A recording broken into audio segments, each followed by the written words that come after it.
Hello, my name is Joe and welcome to my channel, Joe's Book and Movie Corner. Today I have my third Dracula video for you. I have been reading Dracula by Bram Stoker for the first time for basically two booktube events. The first one is the Lone Star Book Club created by Randy Ray, the literate Texan. I'm also reading this for Victober, where you read works from the Victorian era. So we're going through this slowly in the Lone Star Book Club. This video is going to be chapters 11 through 16, which, spoiler alert, by the way, this video is going to be full of spoilers. This is essentially, this group of chapters is the death of Lucy, who Dracula is preying upon. I'm just going to go through, so the two main things that jump out at me as I'm reading this book, I'm underlining things, I'm making notes. Things that I'm looking for are violent or gross out horror moments. Bram Stoker, in my opinion, does gross out horror very, very well, and he can sometimes put a very macabre and vivid image in your head and with some of his descriptions. So I'm going to point stuff like that out as I get to him. And also in our group chat on Voxer for the Lone Star Book Club, we've been noticing that Stoker will sometimes, if the vampires are involved, there's usually a lack of color in descriptions, or the colors that do represent the vampires are white and red. And I'm noticing, I think, black too, but it's for mostly a very black and white world, unless until the red lips of the vampire show up, or red and crimson blood show up. And then sometimes, when the vampires aren't really present, in my last video, chapters, more or less kind of chapters 5 through 10, more color is talked about in the text. And we're back in these chapters to a lack of color for the most part. So I'll be kind of pointing that out as I go. But hopefully this isn't too scattered. I'm just going to kind of go through my text and go through my underlined moments and then talk about them. So first off, in chapter 11, so Lucy is sick, and we're going to see a pattern here in the previous few chapters and then continuing on in chapter 11. Van Helsing and Seward are trying to cure Lucy. Van Helsing has not outright stated what he thinks is going on, but he has an idea that a vampire is involved. And right off in the beginning, he's putting garlic in her room. It's interesting to me. Lucy finds comfort in the garlic.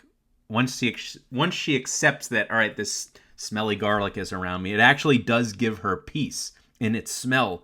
And I found that kind of striking. I was expecting her to just be almost like a vampire already, like, get this thing away from me, and she's forced to be near the garlic. But that's not the case. She actually finds peace in it. So she's still human. She's not a vampire yet. But immediately after, here's part of the pattern. Seward and Van Helsing are not watching her closely. They're not protecting her, even though they know what needs to happen, what she needs for protection. And her mother comes into her room and is like, let's get this garlic out of here. And of course, that just allows the vampire to come back in. So that's stuff like that has been happening. Stuff like that will continue to happen. There's a very creepy moment later in chapter 11. So Dracula, we've seen in chapters 1 through 4, he has control over animals, in wolves in particular. And there is a scene where there's this old guy. I guess he's like a wolf breeder, or he has wolves. But he meets Dracula, and he talks about how he has cold red eyes, and he has a mouthful of white, sharp teeth. So that's really creepy. So we haven't seen a lot of Dracula yet since chapters 1 through 4. He kind of he's making an appearance here. He's hinted at being around in bat form. But I think this is his first appearance since chapter 4 in human form. At the end of chapter 12, we see the use of a telegram. And I've mentioned in my previous videos, so this is an epistolary. It's a series of letters and journal entries, but sometimes other forms of communication are used. And in this case, towards the end, Van Helsing sends Seward a telegram. And I noted in my last video that it seems like he uses a telegram, which is a very short message and clipped grammar. And he uses that to add to the tension and add to a sense of urgency and quicken the pace. And it certainly happens here. So towards the end of chapter 11, Van Helsing is trying to get in touch with Seward, and he says, "Do not fail to be at Hillingham tonight. Be with Lucy. If not watching all the time, frequently visit and see that flowers are as placed. Very important. Do not fail. Shall be with you as soon as possible after arrival." And then we see immediately after that Seward, he missed the telegram. He did not go stay with Lucy at night. So once again, they know that they need to stay with Lucy, and they fail in it. And and it's just not going to be good. So we're seeing a pattern here. One moment of horror happens. Lucy's mother, before Lucy dies, Lucy's mother dies first. And it's just, this book gets really, really grim. I mean, there's moments of comedy, and I'm kind of laughing at it, but there's moments of extreme violence, shocking violence, and just it's all very grim. I mean, not only does her mother die, but Harker's father at some point around here dies. Mr. Hawkins, if I remember right, the man that Harker is working for, I think I have that right. He's dying, so everyone's dying. It's just, with the coming of the vampire, there's just a lot of death. I mean, either directly involved with the vampire or just kind of surrounding the people dealing with the vampire. It's really, really grim. And another thing too, it's the maids in the house. Something happened. They were trying to drink. I might be messing this up. I can't remember the exact order of events. But I think they found the mother had died, and they go to kind of calm themselves down. They have some brandy, as one does, and they mix up something and they drug themselves. So now they can't watch Lucy. I think I've gotten the order of events right, but something like that happens. So again, it's just more poor attention is given to Lucy, and then just horrible chance elements make it to where Lucy is not given the protection that she needs.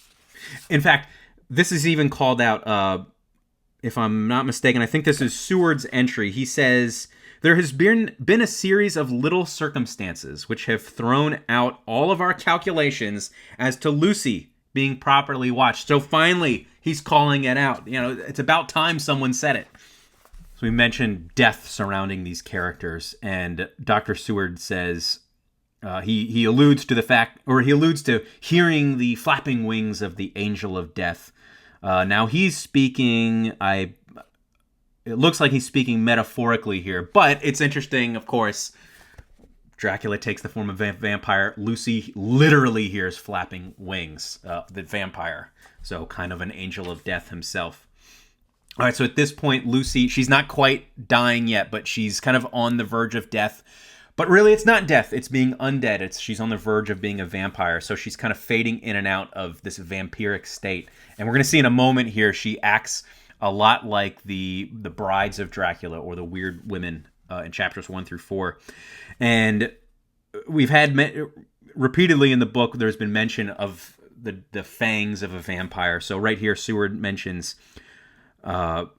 once he says Lucy has pale gums, so he didn't say white gums, but pale gums. So there's that theme of being white, representing a vampire. And also her teeth, in the dim, uncertain light, seemed longer and sharper than they had been in the morning. In particular, by some trick of the light, the canine teeth looked longer and sharper than the rest. So that's that classic image of the vampire. Also notice, I've mentioned in chapters 5 through 10, before Dracula shows up to England, there was like very nice, there's colors mentioned in the text, and there's also very pretty descriptions of sunlight, moonlight, sunset, and sunrise. So light is shining a light on things, but it's interesting that in the previous sentence, at the beginning, her teeth in the dim, uncertain light. Now the light is uncertain.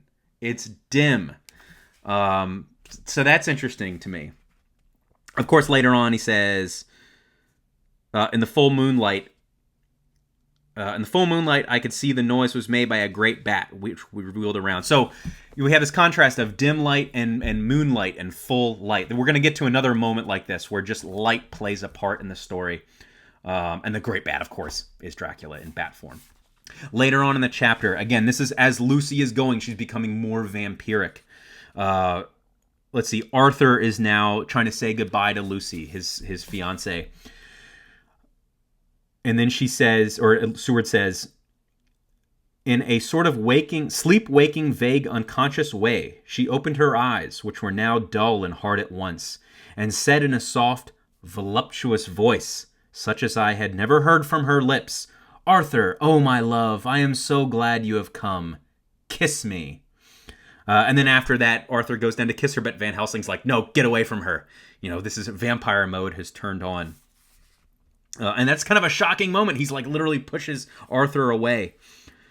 And a moment later, Seward says, "I kept my eyes fixed on Lucy, as did Van Helsing, and we saw a spasm as of rage flit like a shadow over her face, the sharp teeth champed together,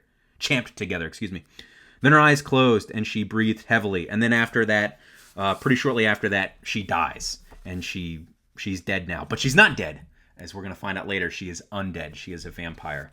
So you notice... So I mentioned previously, she seems a lot like the Weird Sisters. And we're going to find out later, as they see her undead body, she retains this beauty and this like sensuality to her dead body, but it's not dead. She's now a vampire. And as we saw earlier in the book, there is something very sexual and having to do with love, or maybe it's perversion of love that the vampires have. At the end of chapter 12, there's a really great moment where Van Helsing basically says, or Seward says, "All right, it's the end." That's a relief. That's over with. She's gone. But Van Helsing's, "Nope, it is only the beginning. We can do nothing as yet. Wait and see." It's a great moment to end the chapter on after Lucy dies. In chapter 13, after Lucy has died, we get a shock. Van Helsing says, "Tomorrow," talking to Seward, "tomorrow I want you to bring me, before night, a set of post-mortem knives." And then Seward asks, must we make an autopsy? I asked. Van Helsing, no. "Yes and no. I want to operate, but not as you think. Let me tell you now, but not a word to another. I want to cut off her head and take out her heart." That is shocking. At some point later, he mentions he's going to, I don't know if it's here or later, but he also wants to stuff her severed head full of garlic. That is a shocking image. And I don't want to spoil another vampire novel that I've read recently, but Carmilla by Joseph Sheridan Le Fanu. It's a great little novella, but it's missing some shocking moments like that. I mean, yes, there is kind of a shocking moment towards the end of Carmilla, but one thing I'm noticing that Bram Stoker has in his longer novel, he does not shy away from shocking moment and after shocking moment. He's really good at it. And nothing has happened yet, but he's describing what he wants to do. And when it happens, it's going to get worse than just that line. So let's keep going. One moment here. So I've mentioned at the end of in chapter 5.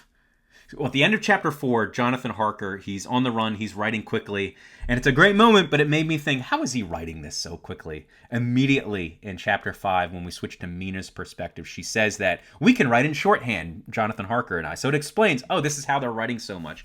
And we're reminded of that fact when we return to Mina's journal. I am rusty in my shorthand. So it's a reminder. And I call that out because something else is going to come later. Actually, I think maybe we'll save that for the next video. I think that happens in chapter 17. So just remember that. Mina can write in shorthand. So she's able to write quickly. How is Seward able to write so much and so quickly? We don't know yet, but there is an answer to that, which I appreciate. Okay, an important moment here. Jonathan and Mina are in London and they see Dracula. So once again, it is another appearance of Dracula. I was expecting, and maybe we will get to it, I have seen the Francis Ford Coppola, Bram Stoker's Dracula. And I guess it's Winona Ryder and Gary Oldman as the young Dracula. They meet a lot and they have conversations in London. And we haven't really seen that yet. So that's something that's surprising to me. So, it brings up an interesting point. You kind of have to approach this, if you've never read it, you kind of have to put aside all the movie adaptations that you've seen and all the kind of cultural knowledge, not baggage is not the right word, but kind of that cultural knowledge that you have of vampires and Dracula. You have to put it all aside, but it's hard to do. So sometimes you expect things. I'm expecting Dracula to show up a little bit more. But yeah, this is, I think only the second human appearance of Dracula since we've seen Transylvania. And of course, he has big white teeth. His lips are red, and his canine or his two front teeth are pointed like an animal. So once again, those classic pointy vampire teeth. Okay, so one moment that stuck out to me. I think we're still in chapter 13. We're somewhere in here. Yeah, in chapter 13, there's a line here. This is, I think, Seward's diary. Yeah, in Seward's diary, and he's talking about Arthur and Lucy. They weren't married, but Arthur was one of the men to give Lucy his blood. And he says, just so, said he not that the transfusion of his blood to her veins had made her truly his bride? So that sentence, a little weird out of context, but Arthur, so they're saying that basically they were married, and Arthur gave his blood to Lucy, and they were going to be married. So we're considering them married. So that's kind of like a reverse vampire. It's kind of like the inversion of the vampire. He's giving his blood to her, which gives her life. The vampire is sucking the blood away. And also I mentioned, or I don't think I mentioned this last time, but another thing we should be conscious of is the fact that vampires are a perversion of Christianity. We're going to see Lucy later on. She's undead. We haven't really gotten to it yet, but she is going to there's a resurrection. She has a new undead body. It's like a mockery, a perversion of the Christian idea of a glorified body. And it's just something to be aware of. And I've kind of forgotten about that. It's really obvious once you think about it. There's all going to be another mention later on. I don't know if we're going to get to it. We will get to it in chapter 15 or 16. A strong Christian element is going to come in, and we'll point it out. But yeah, when you're reading this, you should be aware, like, what are the Christian elements, and how is the vampire doing a perverted version of Christianity? And obviously, the illusion here is, the blood of Christ. Christ gives you his blood, but the vampire is taking your blood. He takes. Christ gives, vampire takes. Oh, and the little moment here in chapter 13 here, this is the end of Seward's diary. He says, this is the end. I'm done talking about this stuff. And I went, really? I really like Seward. Is this really the end? It's not. He's going to come back. All right, at the end of chapter 13 and in chapter 14, there's mention that there's these children around town, have the story of the Bloofer lady, and it's this woman that's preying on children. And it's the undead Lucy now preying on children. It's different than the brides of Dracula. Dracula's brides, they were in the castle. Dracula brought children, or at least we see a child, but Dracula has to bring the bride's food, whereas Lucy, she's on her own. She's a little more independent. She's out on her own, getting her own children to prey on. One thing I like, so I mentioned shorthand. There's going to be another piece of technology that's going to help with this diary and letter writing, but Mina mentions that she is going to start transposing diary entries and journal entries on her typewriter. So we have another piece of technology aiding in the writing of the novel, or the writing of the letters which make up, and journal entries which make up the novel.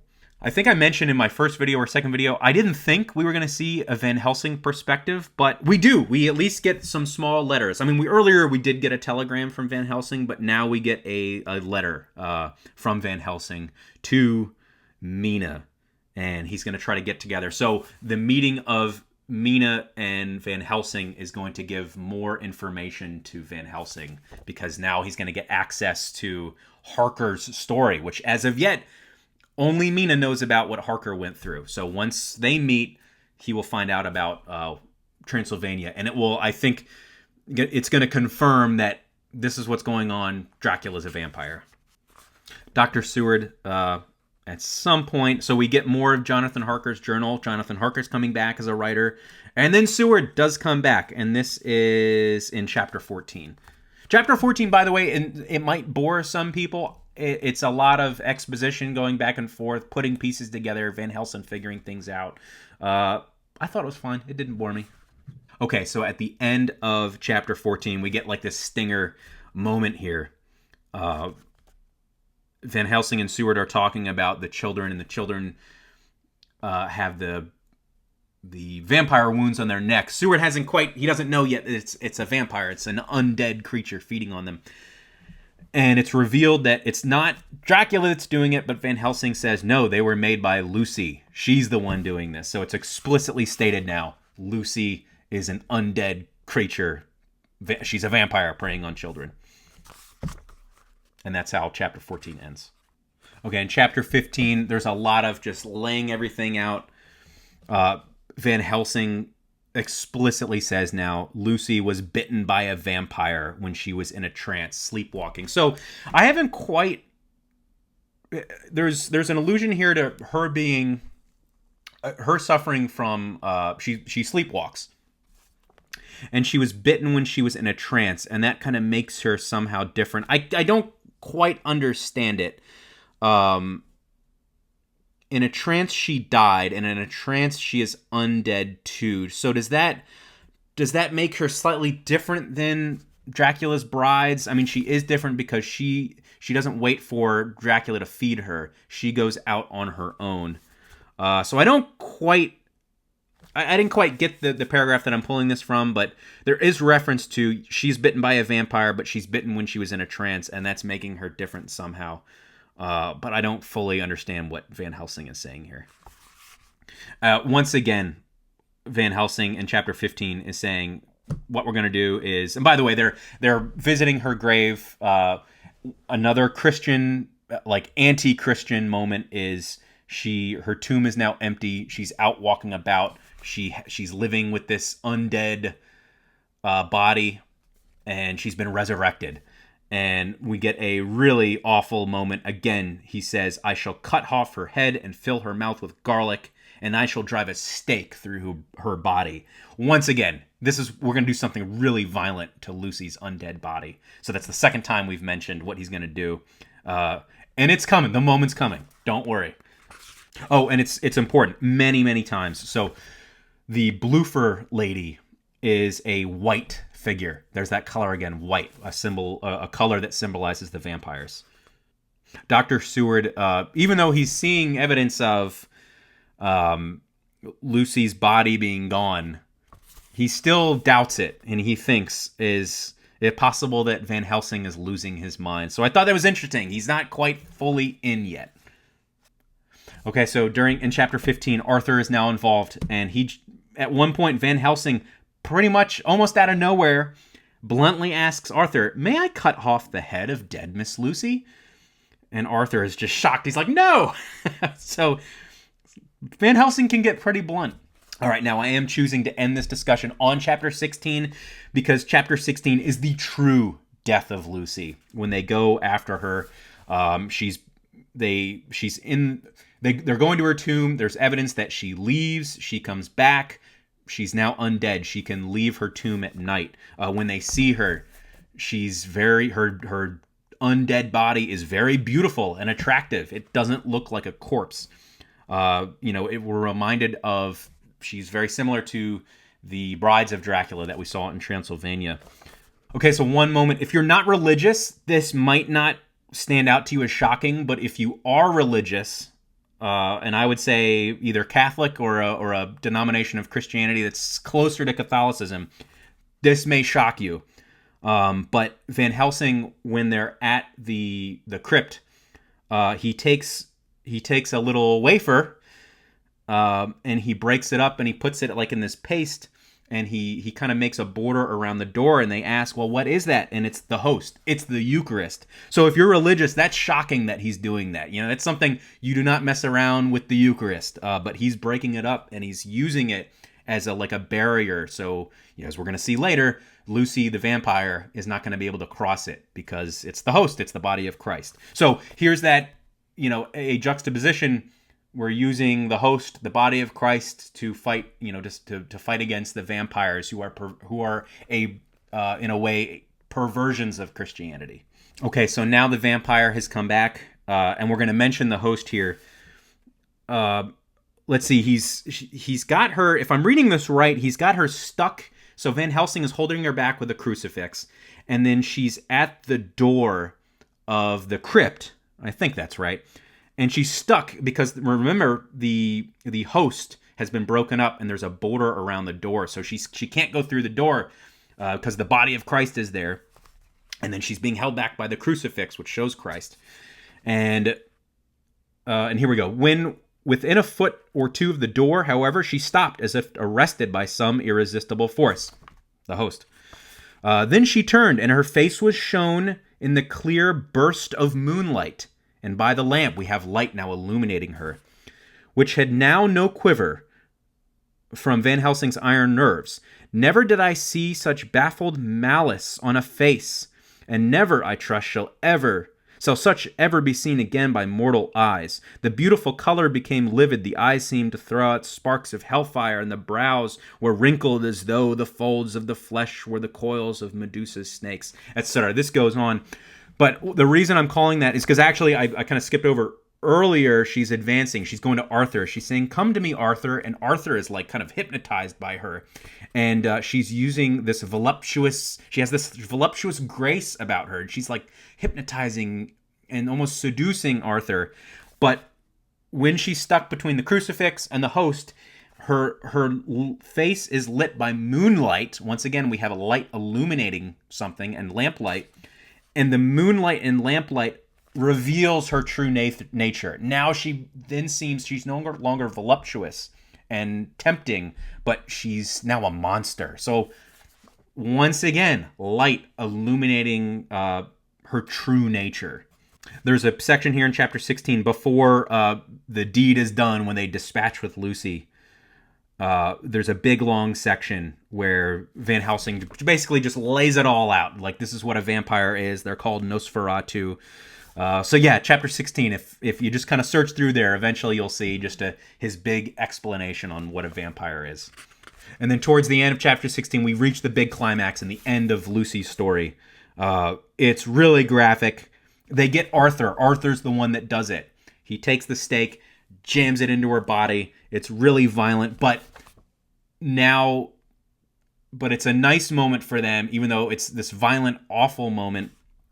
Because now Lucy truly is dead, and now she's at rest. And there's mention of her. She now appears more sickly, like she was before, and that's comforting to them. That voluptuous, beautiful vampire body is now no more, and she looks more like, even though she's sickly looking now, that's what they would expect to see. So that's comforting, and it shows that she's no longer a vampire. She's no longer undead. So yeah, I was thinking like, wow, Van Helsing was going to chop her head off and stuff her mouth with garlic. I guess that's not happening. That's not necessary. And they shave the stake down. You know, the stake is still in her heart, but they shave it down. Oh, that's nice. This is going to be the end. And then towards the end, it's mentioned, and then we cut off her head and filled her mouth with garlic. So no, we're still going to do that. I think Arthur goes away, so Arthur doesn't have to see that, if I remember right. But yeah, it ends with that really graphic moment. We're mentioning it many times. It's this graphic image, and we get it.